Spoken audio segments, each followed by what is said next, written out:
Hey everyone, my name is Brittany. I started studying the Bible in April of 2017, and when I started it, I knew nothing about it, and it was very overwhelming. It was a lot. It was kind of stressful, so I decided to start teaching an overview of the Bible. Very basic, no explanations, not really getting into the meat of things, just so people starting out can have a reference of where things are.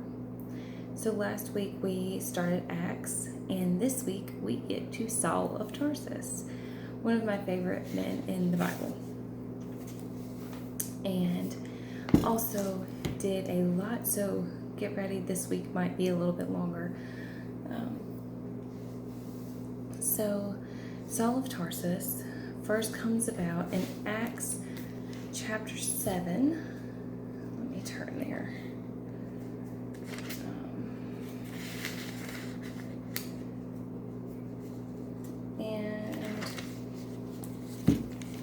Where he is seen going home to home, killing and imprisoning Christians. So, yes, he attacks people that believe in Jesus. He attacks Jesus' followers, and he imprisons and kills them.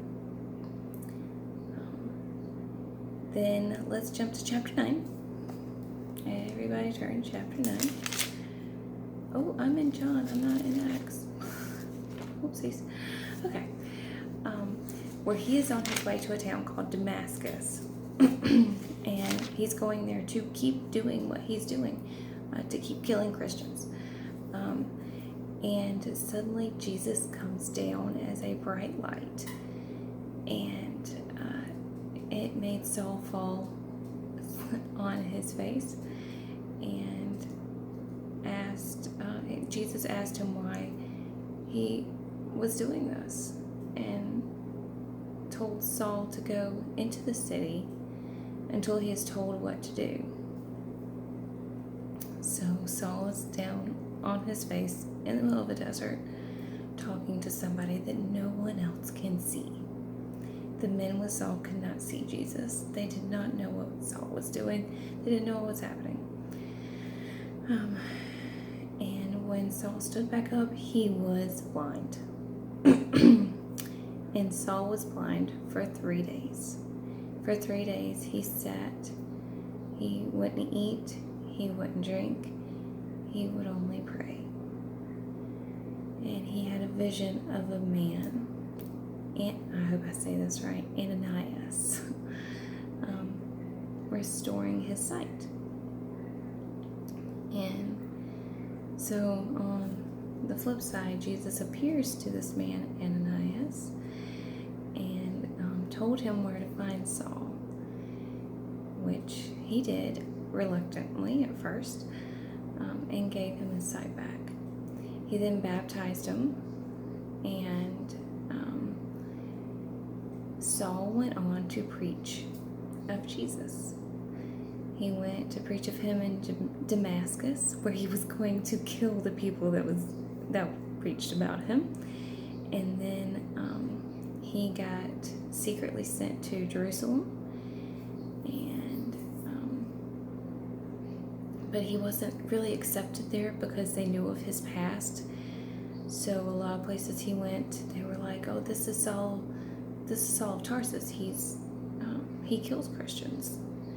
And it was kind of, I think we would all understand that, to have a jump from one extreme to another, right? And he definitely did. He was an amazing man. He preached of Jesus in so many places I couldn't count them. Let's see. Okay, so Saul gets introduced to the apostles, and Saul and Barnabas, another follower of God, ended up teaching together in Antioch, in the church in Antioch. And this is where the word Christians was first used to describe Jesus' believers. The amazing thing about Saul, who gets renamed Paul because that's his Roman name, is that he traveled over 10,000 miles to preach the word. And he was imprisoned, at least twice. In most cities he left because people were trying to kill him. And he was shipwrecked, beaten, imprisoned, and not believed because of his past. And if we go back to 2 Corinthians chapter 11, verse 24 through 26, it explains his suffering. It says, 39 lashes from the Jews 5 times, beaten with rods 3 times, stoned once, shipwrecked 3 times. This is all things that this man went through to preach the word of God. And historians believe that he was beheaded in Rome during persecution of Christians, but it is not listed in the Bible.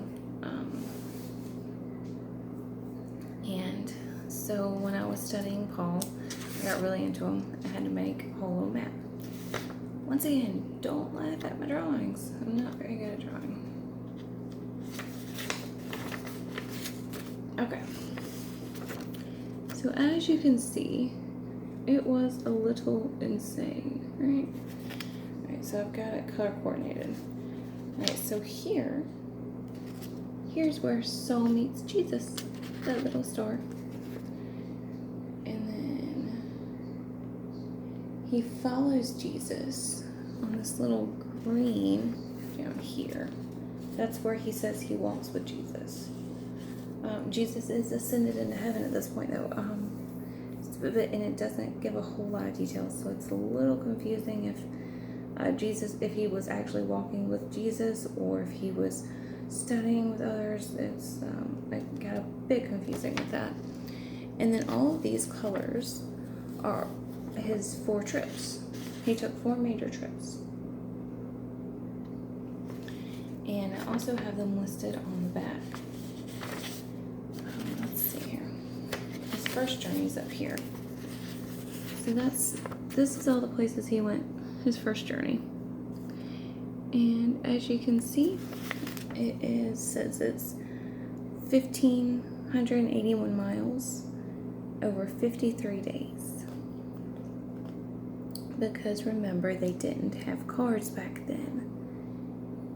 He walked or rode donkey, that kind of thing. And you can see all the places that he goes. And then the second journey is down here. My phone's not focusing.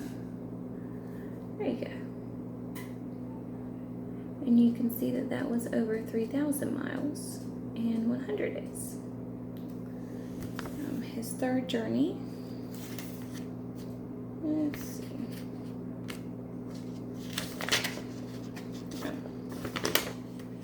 Right here.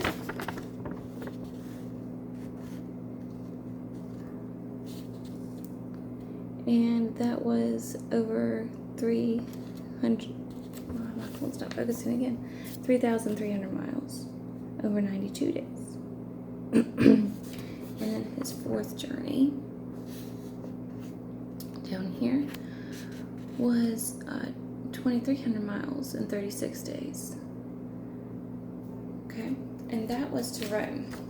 Now, before the first journey, he also visited a handful of cities. And after the last journey to Rome, he visited a handful of cities. But what happened is that he had journeys 1 and 3 from about 45 to 58 AD. And then, sorry, my camera's not focusing. And then he was imprisoned in Judea between 58 and 60 AD. And then he did his 4th voyage to Rome. And then he was imprisoned in Rome. And that's when they believed that he was beheaded. Let's see. And then, so while he was traveling, and what he would do is he would visit the churches, He would start churches. He would encourage the leaders of churches, so on and so forth. And he would write epistles or letters, which we'll get into next week. But these are all of his epistles that are in the Bible. So you can see he wrote all of these. So, yeah, it's kind of crazy. Let's see. Oh, and apparently I missed on here that I wrote he was born in 4 BC. So he was born right before Jesus was.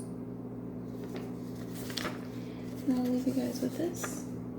I hope you guys have a great week and can't wait to talk to you guys next week. God bless.